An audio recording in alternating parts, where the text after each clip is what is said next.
When a security guard knocked on the door of room 2805, a loud gunshot rang out. 15 minutes later, Jennifer Fairgate was found dead on her bed. While reported as a suicide, no one knows what actually happened. Jennifer's story is that of a tragic life cut too short, spoiled by conspiracy and drama.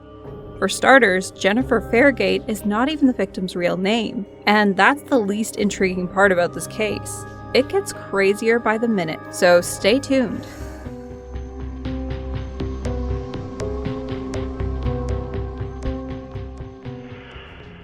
On June 3, 1995, Jennifer Fairgate checked into the Oslo Plaza hotel in Norway using a fake name and a non-existent Belgian address, all without a credit card or identification. In fact, there was even more reason to believe that her name was a pseudonym. On the hotel forms, the woman misspelled Fairgate as Fergate twice.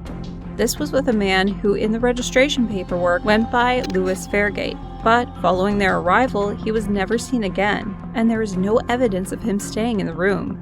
It was one of the best hotels in the city at the time, and a room cost $330 per night in current monetary terms.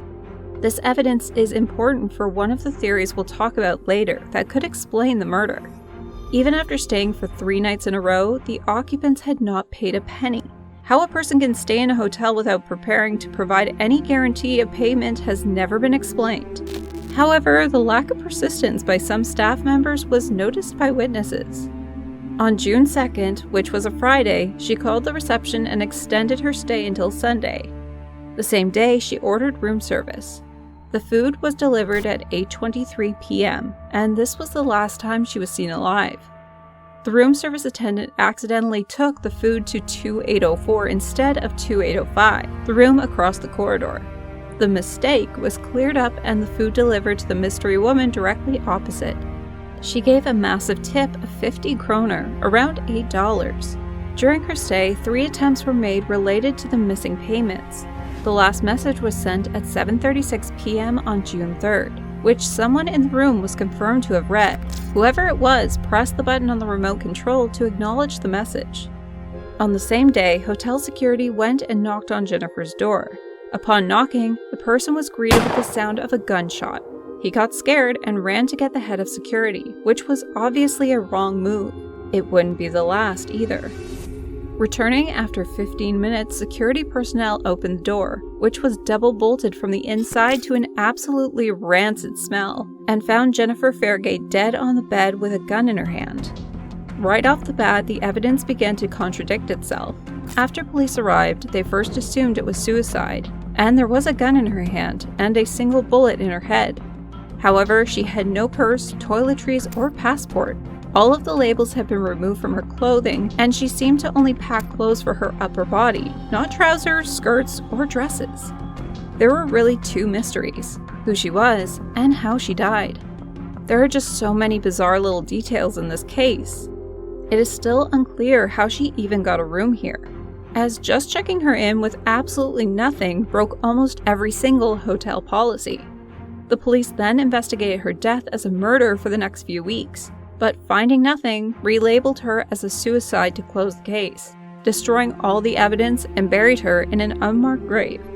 Investigators also never checked hotel security footage to even see who was coming and going by her room. Her gun was also found to be a pistol, classified as an assault weapon, and its serial number had been professionally removed. An attaché case there also contained 25 live rounds for the pistol, but nothing else. When recreating her potential suicide, it was deemed virtually impossible. Fairgate was found holding the gun opposite-faced, with her thumb on the trigger and the shot entering from the front of her forehead. After considering the fact that this was an assault weapon with heavy recoil, her small stature and lack of fingerprints, and the fact that she had no gunpowder or blood on her, especially on her hands, investigators deemed that she could not have possibly shot herself. She certainly could not do so with an unstable grip, while holding onto the gun and keeping it in her hands perfectly clean. She was also dressed unusually for suicide. She was wearing a luxury jacket, fancy top, skirt, stockings, and high heels, fashioned all in black, and had recently showered. Her outfit was compared to somebody getting ready to go to a club rather than somebody preparing for their last moments. With Oslo police doing nothing, Fairgate's case was picked up by Norwegian journalist, missing persons, and John Doe expert Lars Wagner, who walked people through the tragedy in the Unsolved Mysteries episode.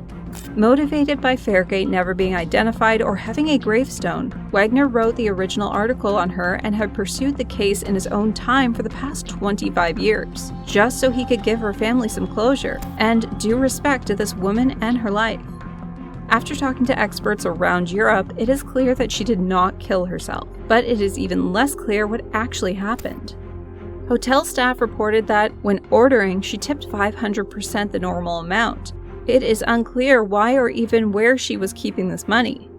One theory points to another hotel guest, who was staying in the plaza during the same time as Fairgate.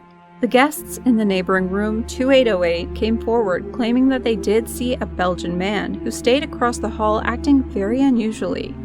Police actually tracked this man down and asked how he learned of Fairgate's death. He claimed the front desk told him when he checked out that morning. This threw more suspicion on him, as besides being another Belgian connection, he was lying about this. Fairgate died that night after this man checked out. He had no plausible way of knowing until he watched the news or was approached by police. It is unclear if this resulted in any new information. However, the trail went cold. The only thing known was that she had some connection to Belgium, and she claimed she was 21 at check-in, although the autopsy reported that she was most likely 30. However, this changed in 2016. With technological advances in the then 2 decades, her body was exhumed for dental and DNA analysis. The results heavily narrowed down the almost infinite possibilities and made the evidence even more unclear. Her DNA resulted in a full genetic profile, her heritage, and her age. The hotel staff claimed that she had a slight East German accent and spoke both German and English. This claim was later confirmed in 2016 that she had Eastern German ancestry and was most likely 24 years old.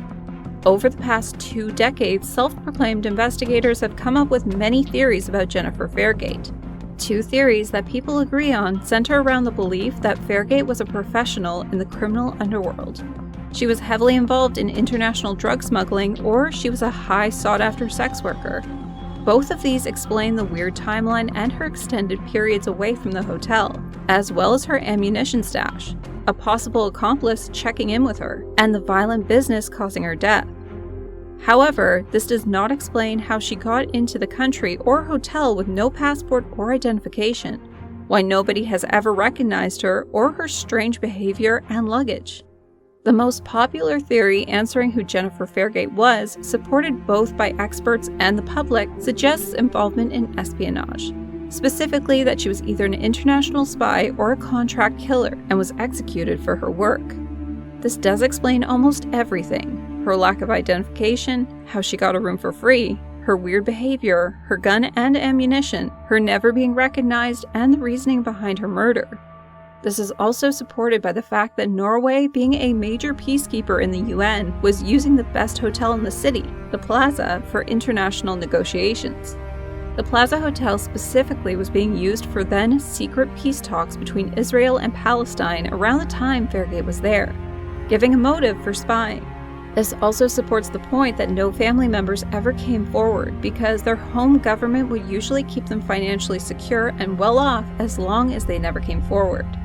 The only thing this cannot explain is why no former friends, classmates, partners, etc. ever came forward saying they knew her either. There is still no solid evidence on the explanation, and the only way to find the truth is if someone comes forward identifying her. There is only one thing for certain: this woman, whoever she was abandoned during her life and died in the loneliest way possible, and she absolutely deserves the respect of having a gravestone with at least her name on it. Which one of these theories do you find the most authentic? Do you have any idea what could have happened to Jennifer Fairgate? Let us know in the comments. And if you enjoyed the video, don't forget to like and share it with your friends. Make sure to subscribe to this channel for your regular dose of whodunits. And we'll see you in the next one. Until then, stay safe, stay warm, and don't get any crazy ideas.